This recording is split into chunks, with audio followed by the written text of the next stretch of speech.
What sets Save.Ag apart from other AI platforms?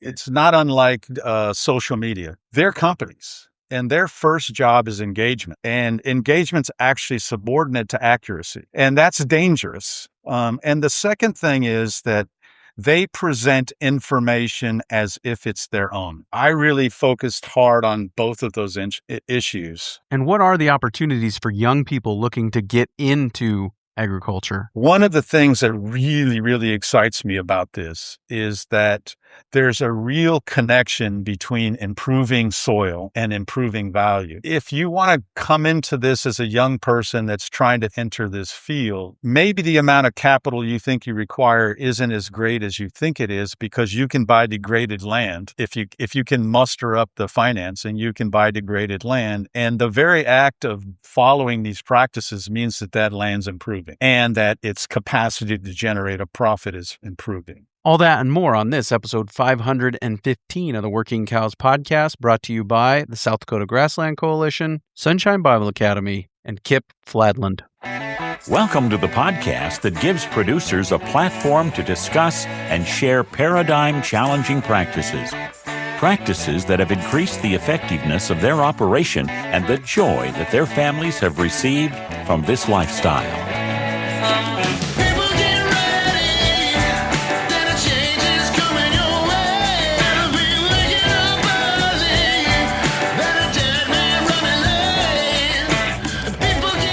Howdy, everybody. It's Clay Connery, host of the Working Cows podcast. Very excited to be joined today by Ian Murdock. Ian is a guy with lots of experience in many different sectors, and those have all equipped him to build a platform called Save.Ag that is learning from a lot of different sources about agriculture and then providing answers with the documentation for their questions about agriculture and what it takes to be successful and succeed in agriculture. So look forward to sharing this conversation with you right now. Ian, thanks for joining me today on the Working Cows podcast.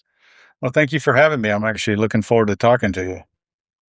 I am also looking forward to the conversation. I've been kind of introduced to what you're doing there at Save.Ag and find it very interesting, and would just kind of like to know what got you started, what piqued your interest in these kinds of things, and what's your background?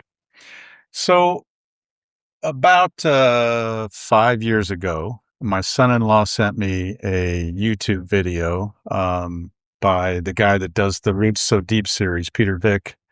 And I saw it, and I saw something in it that had been missing from any dialogue I'd ever have, which is sort of a multifold series of positive phenomena, to not put too fine a word on it. But at the end of the day, I saw a solution that had sort of this wonderful combination of elements. The first was, it's really the first time that I had been hopeful about the direction that we could start heading as humans, or maybe even start returning back toward, which was that, we can solve a lot of problems by moving away from conventional approaches to the way we create our food. And those problems include, eroding soil, downstream impacts of like pollution, returning biodiversity, et cetera, et cetera. And the other thing that I was completely struck by was the fact that it crossed political lines, and it didn't really matter what your motivation coming in was, because at the end of the day, whether you were the furthest left or the furthest right, who cares? Like, if we solve a problem together, all of a sudden, instead of seeing each other as the enemy, we become like allies. And there's a lot of power in that as well. So I started thinking about it, and I said, well, like, at the time I was 61, and I asked myself, like, okay, I'm not going to be a farmer. Like, that's kind of that's gone.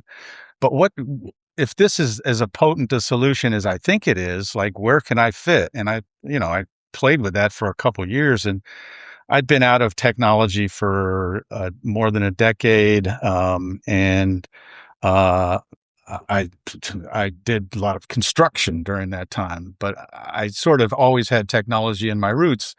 And so I thought, well, I really did run pretty big websites, and I really do know how that all works. And maybe I can use AI in a constructive way. So instead of like stealing content from people and presenting it as like the answer, I could like present information to farmers and ranchers and researchers and ag extension agents in a way that they were likely to receive, which was like in their own voices. So out of that came Save.Ag. Sure. Yeah. Save.ag is the website, and kind of up and running and fully functional is where you would describe it now. Yeah, I'm still soft launching it. I haven't really begun significant outreach, and I don't frankly have a massive budget to promote it.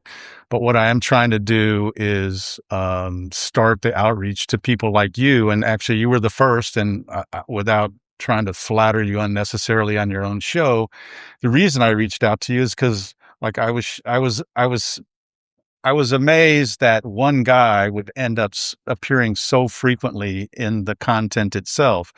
And I asked myself, well, why is that? And I started really digging into your podcast, this one, and I saw that, you do something that's quite unique, which is actually get the best people in the industry to tell the stories themselves, and not just tell them, but in a way that's actionable.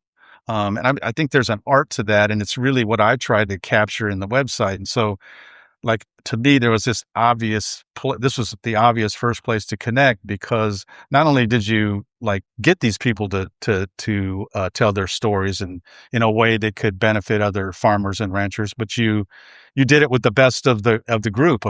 So you have some you had some very powerful guests and amongst the top of the industry. So I wanted to talk to you just because I was curious as to like, how did you do this, man? This is cool. Yeah. Well, thank you. Yeah. Yeah. First of all, God has been kind, and the guests have been kind to say yes. Yeah. And honestly, it's just I took the shows that I liked the most. Were not current events shows. They were not documentary shows necessarily, but they were shows that focused on a topic. Every episode was on a specific topic, Right. and we're going to talk about the money supply. I was Right. at the time I launched this show, I was just coming out of my libertarian rabbit hole, and politically speaking, anyway. Yeah. And so, but that was the show I was listening to, and this show is just patterned after the Tom Woods show.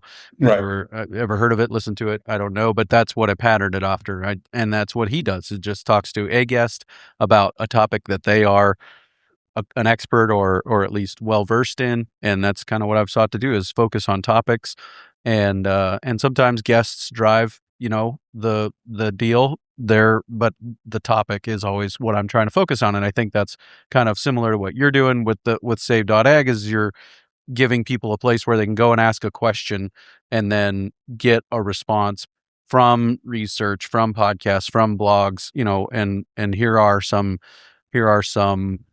resources that you can go and do some of your own homework. Is that right? And that's a very good summation. And I would say that sort of at its foundation is this belief that, so if I go back to the Peter Byck series, the thing that I was struck by is you had people literally across a fence. And one guy on one side of the fence could see these massive changes happening on the other side of the fence, probably hear those bob white quail for the first time or whatever, and like didn't feel comfortable or safe enough to ask those questions directly to his neighbor. And I thought, well, I don't know how representative that is of ranching or farming, but maybe it's important to, if I'm going to build something, to make sure that the farmer or the rancher can see it in a voice that they completely recognize, because technology can sort of camouflage the sourcing and dilute the message. And so a big part of what I tried to do with Save.Ag is to like not just give an answer, but give somebody a place to go to validate that answer in a way that's meaningful to them and doesn't require me to have the expertise, because I don't. They do. And that was like the fundamental or the core mission of the project, all geared towards like a common mission, which is this is such an amazing series of solutions that what can I do to help jumpstart it? Because maybe that's where I fit. Let's take a quick break and hear a word from our sponsor today, the South Dakota Grassland Coalition. Learn how to increase your stocking rates, extend your grazing season, increase plant diversity, retain moisture in your soil, spend less time and money on weed control, and much more at one of the South Dakota Grassland Coalition's grazing schools. During this 3-day intensive program, area producers, along with presenters from state and local agencies, combine hands-on activities in the field with classroom-style presentations to walk you through the steps necessary to create a grazing plan that suits your unique operation. Reserve your spot at one of their grazing schools today at sdgrass.org. Yeah, no, I think that is totally representative of agriculture, is the fact that we would love to tell you about what we're doing and why we're doing it and how we're doing it and give you demonstrations and show you, but we definitely don't want to tell you you're doing it wrong. And I definitely don't want to, be that guy. And so I think that is a really powerful platform where you can give people an opportunity to go and ask the questions and get the answers and the resources to validate it. So I think that is. And another sort of like, and it's actually a challenge I was working through before the podcast today. The other thing I try and do technologically is surface the conflict, because, when you're pulling from a variety of sources, some of them are champions of their own sort of particular circumstance. And there's no two circumstances that are identical. And so if somebody asks because they're curious, does ant grazing sequester carbon? You could come at that because carbon is like a nutrient, and you could come at it because CO2 is a greenhouse gas. However you want to come at it, it doesn't matter. The answer is yes, but it depends. If you're sort of where you guys are, where you have a more arid climate, it might take 8 or 10 years to start seeing the real improvements in the soil. Whereas if you're in Alabama, where it rains a lot and it's humid, it might take 2 or 3. Those aren't small differences. Those are big differences. And the challenge is to try and surface those in a way that says, not only does it depend, but here's what the science says, and here's what you should know that you can apply to your own situation. So will the responses be in any way geography specific or geofenced, or, I know you are in this place, so we're going to feed you answers that are more relevant to you? Absolutely. Every piece of content is content, like that's the tech term that people like me use, but every video podcast, every research paper, every web page has the potential to not just be scored based upon how well it provides what, why, and how, but it also is scored based upon where it is. And not just where it is, but I can derive from where something is what the likely soil type is, what the likely terrain is, what the likely climate zone is, not just in the U.S., but mostly in the U.S., but around the world, just from publicly available resources. And so if you ask specifically a question, I'm in Northern California on the coast, and I am trying to choose sheep breeds for my vineyard. The answer will look at like all of the content around sheep breeds, and it will know each of those sheep has sort of a set of characteristics: warm weather tolerance, cold weather tolerance, etc. And it will return those answers based upon where I've asked it is. Where I'm headed, and indeed, perhaps by the time this podcast launch, I will have it out there, is that a user can store their information once and have every subsequent question sort of graded or based upon what we already know about them, so that wherever you are, whatever your climate is, whatever you're farming or ranching, whatever animals you've integrated into your scheme, it's there.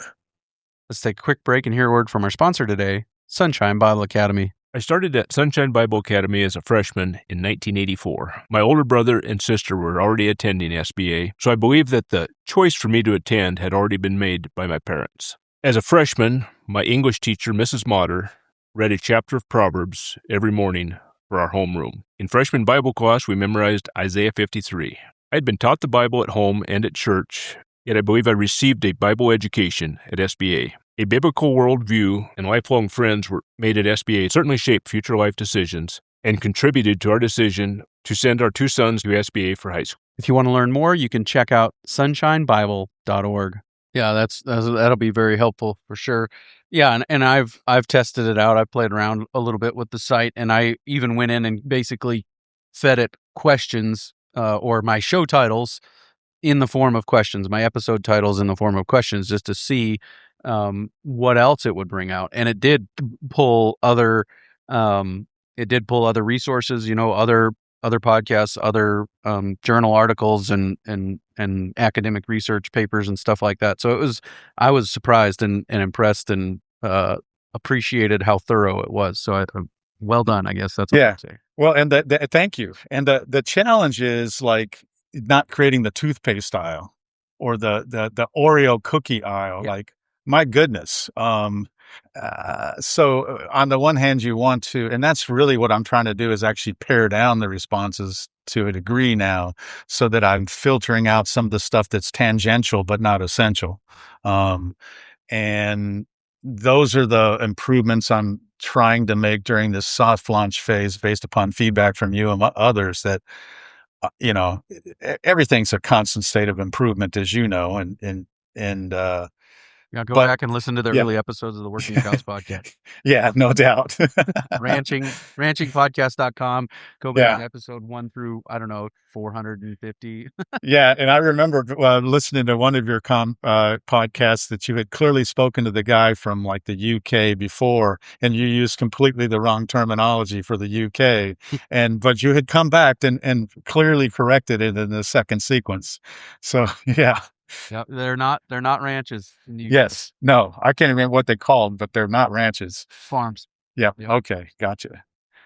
Yeah. And I tried to be like, not coming from your background. I tried to, like, a lot of my development is, I always step back and say, now, do I look like a Northern California tech guy when these answers are coming out, or do these actually resonate with people? And there's a big feedback loop that has to go into making that work, because at the end of the day, my objective isn't my voice. It's, again, the voice of you guys. Yeah. Give me a sense, basically. So if I type in a question, what am I going to get back? Is it just a series of links, or is there going to be more to it than that? So basically, not to go too deep into the technical weeds, but AI uses a process called RAG. And what RAG does is it tries to figure out what the meaning of your question is first. And then what it does is it basically compares the meaning of your question to all the content that exists in the database. And then it crafts a solution.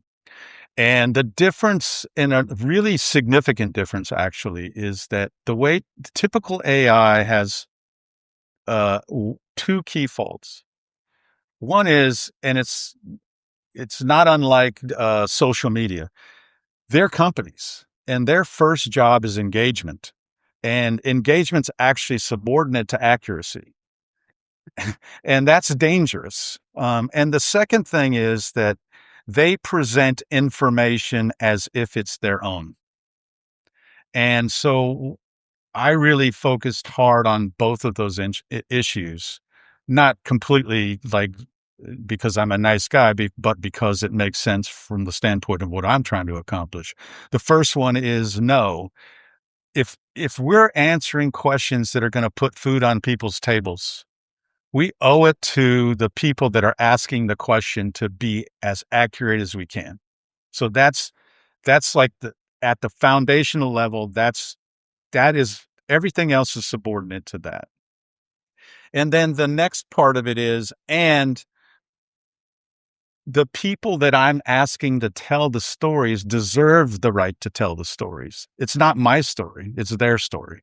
And so the responses have sort of, to answer the question more directly, the response is an AI generated answer to a question. But instead of stopping there, that AI generated answer has two key tenets. One, what we call epistemic honesty, but honesty. And the second one is a fulsome presentation of the people that do this and let them tell the story through the links to their podcasts, through the links to their research, through the links to their web pages and their PDFs that explain things. So that's the fundamental basis.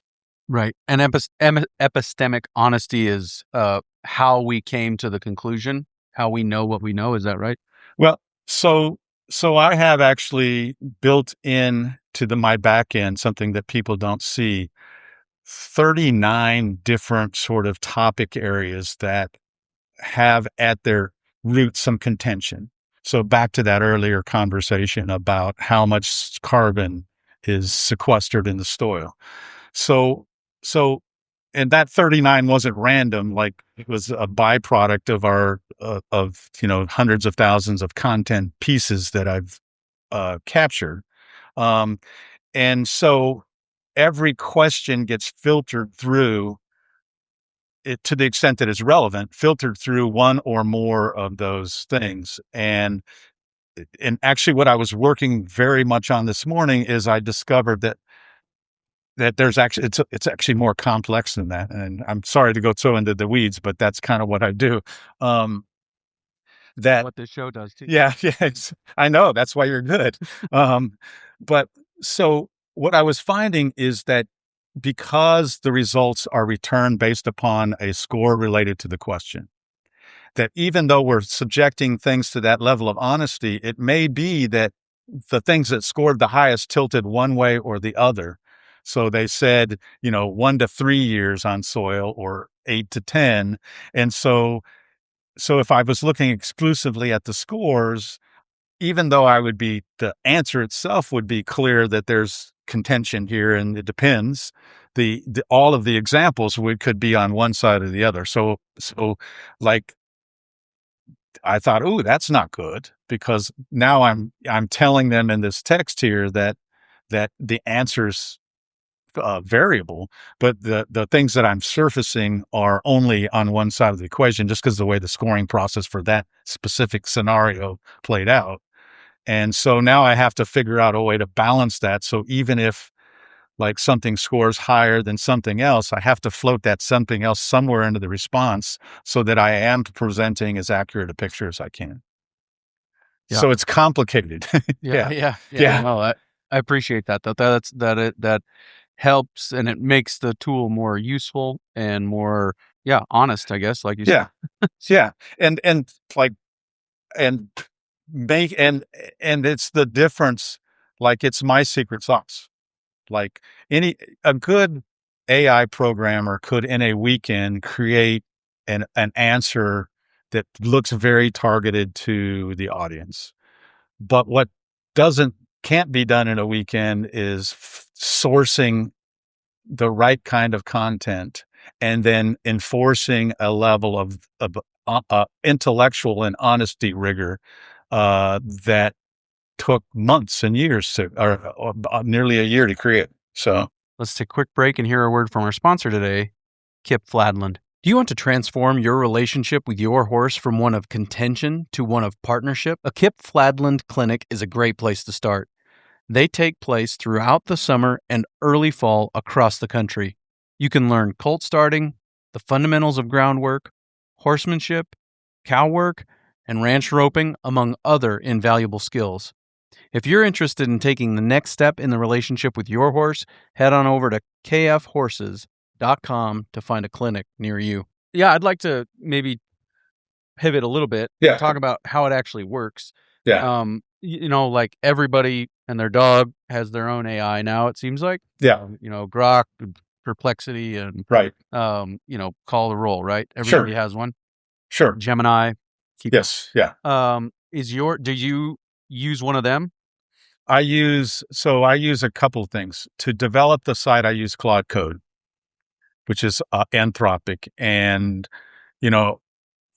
part of the reason it took me a year to get, or over a year and 4 months now to get to where I am, is that the tools themselves have grown so much. And I'm not a programmer by nature. I was more of a system architect. So I had to rely on Claude Code to do a lot of the coding. But then in order to answer the questions, I use a combination. My main one is Gemini. And the reason I chose Gemini is because for my purposes, it's fast and it's affordable.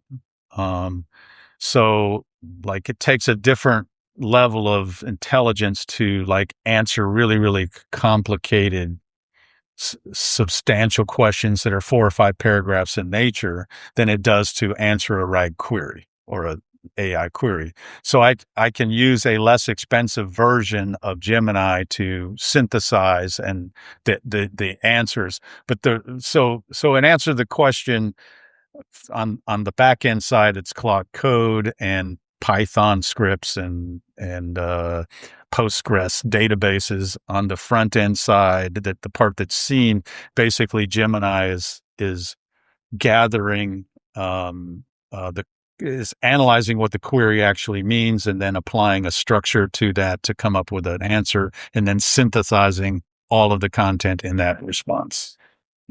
Yeah.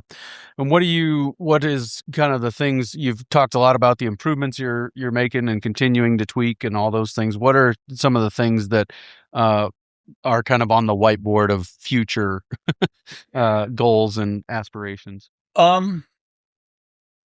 So where I'd like to take it is to make it a tool. I mean, so my 30,000 foot view is, I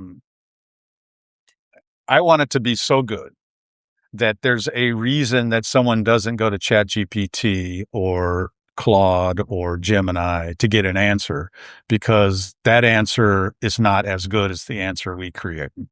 That's our fundamental sort of long-term mission, because that supports the creation of success.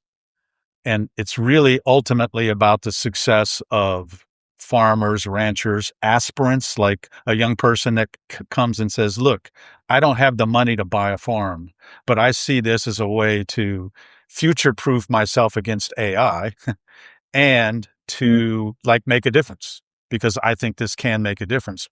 Where do I fit? So, I want to answer those questions for farmers, ranchers, researchers, aspirants, curious. And my objective isn't sort of necessarily predicated upon my success as much as my success would be predicated upon the success of people trying to do this.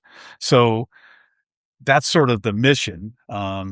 Where that manifests itself in terms of a product, I do think that the way I have to support this financially is probably have a premium tier, where if you just want to ask questions, you can ask as many questions as you want all day, every day, and no problem. But if you want those questions to be targeted very specifically at your terrain, your soil type, your climate zone, your animals, your crops, then I can do that for you in a much more efficient way that respects your time at a modest charge, say either $4.99 a month or $9.99 a month, whatever that number is. So to support all this work with some sort of financial model is going to be like essential, because I'm not independently wealthy. But that's one thread. Another thread is I can see it being, let's say you're an ag institution, a university, UC Davis or whatever, Missouri, whatever. I can see a scenario where we can use the same tools and tool sets sort of not just branded as you, but that give people access into all the content and the research that you've created in a way that has at its core that same honesty and rigor that's applied to it, and take you out of the loop of having developed it yourself and put you in a situation where you now have this tool that is going to cost a lot less to third party it than it is to create it yourself. So I mean, those are sort of some of the big whiteboard possibilities. Another one is, maybe there's a way to co-brand with content creators. I don't know. I just they're as long as the mission doesn't degrade the quality of results for a bigger mission, I'm completely comfortable with a variety of approaches. And another thing that's interesting, and I think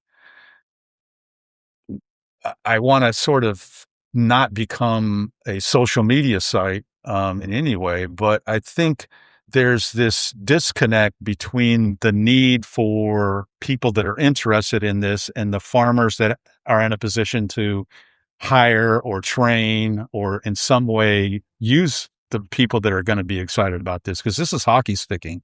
There's no doubt about it. But there's not a really good set of mechanisms to marry the two that I've seen, the people that want to be involved and the people that need somebody that wants to be involved. Yeah, for sure. That'd be great. So yeah, I mean, to your point, I get a lot of emails. Do you remember the episode where you talked about this with this person, or it's sometimes that specific, sometimes not? And no, I don't. Yeah. Let me answer your question. No. Yeah. But what I do is now I'll go to Grok and type in on which episode of the Working Cows podcast was this discussed. Right. And 9 times out of 10, it finds the episode for me. Yeah. And I'm like, yeah. So I mean, if you're Save.Ag, if your platform can do that, I would, definitely be. Yeah. Well, I'd be curious. I mean, maybe one of the things that you could try after the show is like ask that question and just see what happens. I didn't design it to do that, but I would suspect that it'll get pretty close. Right. Yeah. Right. Yeah. And that I mean, a connected conversation to that is, talk to me a little bit about the training process. Is that something that you go and you find the library, you go and say, hey, here's a collection of articles or podcasts or whatever. Now you tell Save.Ag to ingest those things?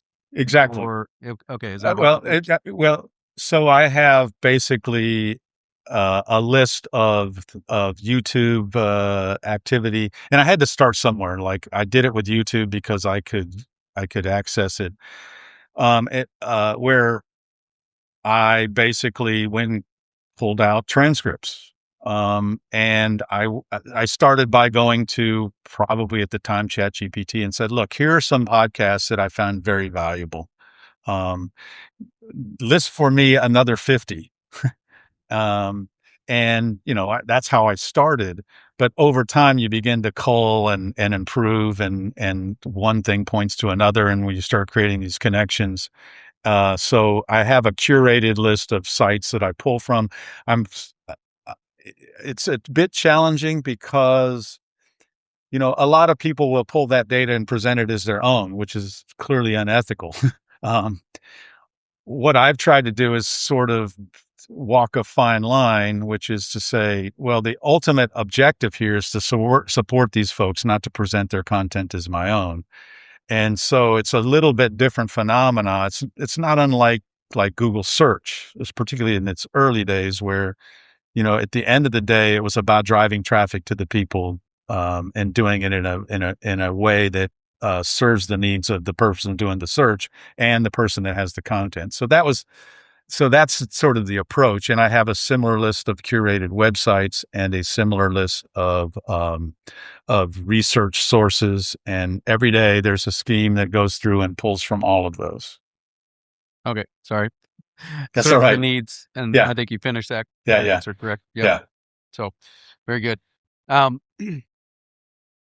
Yeah, I guess I appreciate what you're doing. I think it's going to be very useful going forward, especially if some of those connections can be facilitated somehow, between people who don't have a succession plan or whatever that might look like.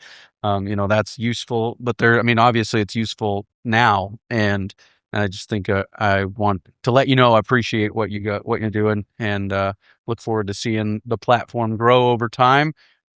Anything else that you want to plug or mention, or Well, I things guess you haven't covered yet? I guess I would just close by saying, and I'm almost going to push back a little bit on something what you mentioned in your first conversation with me before the podcast, which is like, I think you're right. We are moving to a model where there's a form of management without ownership. So you basically suggested that, the current economics make it very difficult for someone to get into this with ownership. And I would say yes, but at the same time, no. I would say that one of the things that really, really excites me about this is that there's a real connection between improving soil and improving value. And if you want to come into this as a young person that's trying to enter this field, maybe the amount of capital you think you require isn't as great as you think it is, because you can buy degraded land. If you can muster up the financing, you can buy degraded land. And the very act of following these practices means that land's improving, and that its capacity to generate a profit is improving. And it's not to say that that's not a tough 3, 5, whatever year period, but like, so is college, if you're committed. And so another part of the mission is to sort of hopefully create a conduit for financing, because, a mortgage company has an asset that they can take back if something goes wrong. And I think, without sort of predatory lending, I think the more mainstream we can take this thing, the more access to capital people have. And a big part of that is the education and the knowledge. And so, like, one of the key things that I think about is like, okay, how do we like make it clear to like the people with the money that there's there, and that this is actually a great investment, because you're basically loaning money to buy depleted land, and you end up, if in the worst case scenario, 5 years down the road, they, don't make a go of it, but all of a sudden this land is better. So encouraging the people with the capital that want to sort of use it constructively, that this is a very constructive means of routing that capital to people that really want to make a difference. And so then the question becomes, how do we give them the best opportunity of success? And that's sort of at the foundation of what everything, all this honesty and all this, at the end of the day, how do we make people, give them a chance to create a career that makes a huge difference? Do you envision that being a crowdsourced financing, or what do you? So like, there are podcasts that are dealing very specifically with the financing of all this, and what you're starting to see is that crowdsourcing could definitely be a part of it, but the big money, where the most money is probably in people that are looking for safe havens for their investments. And this could be a very safe haven if done right, because the kind of people that are engaging in these processes, they're hard workers. They care, and they love the fact that land improves, and that all of a sudden they have healthy cattle, and their vet bills are down, and all of these things, which is sort of the opposite of the way conventional farming has worked, not 50 or 60 years ago, but like, conventional methods made total sense at that time.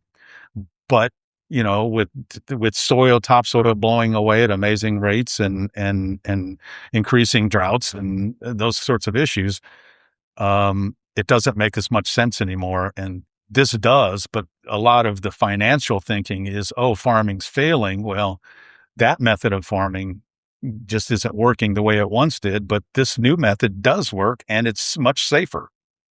So that's my take. No, I appreciate that. I think that, I know people who are farming because they're east of the 100th meridian. They are farming on degraded land and on very valuable farmland, and that farmland is valuable for two reasons: because it's productive and because you can sign up for subsidized crop insurance. And they are saying that in 3 to 5 years, they can make that land more profitable in a regenerative system than it is under a subsidized crop system. So, I mean, it's possible. For sure, it's possible. Right. And back to sort of your libertarian roots you talked about earlier, like what better? Yeah. Yeah. Yeah. Like that's the objective. Like people do what they do and they don't need the government involved. Yeah. Right. Yeah. So I think we're on the same page. I'm excited. I'm really appreciative of the time you've given me. But more importantly, I think that the work you're doing is the good work. I know you're religious, and you've basically figured out what your mission is, and you're executing it. And so, thank you. I appreciate it. Yeah. Well, you do what you love, and you'll never work a day in your life, right? Yeah, So exactly. it's fun. Mr. Baseball announcer. Yeah. Yes, sir. Yes, sir. All right. Thank you, Ian. I appreciate your time. Okay. Appreciate for your time. Take care. Bye-bye. Very good stuff there with Ian. Really appreciate the work that he has put into this and the way he's thought about making it useful and profitable and helpful for agriculturalists, ranchers and farmers, and very much appreciate the work that he's been doing there. Coming up next on the Working Cows podcast, looking forward to sharing with you a conversation that I had with Pat Miletich. Now, if you've paid attention to MMA over the last 20 or so years, that name probably rings a bell for you. Miletich Fighting Systems, Bettendorf, Iowa, trained some of the greats: Jens Pulver, Matt Hughes, Tim Sylvia, others. Also a champion himself, but he's also been on a journey to increase performance in his own life, and discovered that that's connected to healthy soil and also wanting to increase performance there. So I'm going to talk to him about the Soil Saviors and the work that they've been doing there. Really look forward to sharing that conversation with you, coming your way real soon on another episode of the Working Cows podcast. We'll see you then. We invite you to visit workingcows.net to subscribe to the show via iTunes or Stitcher. You'll also find detailed show notes pages, resources from our guests, and the industry leaders who have influenced them. For more ideas on putting your cows to work for you in a more profitable way, tune in next week.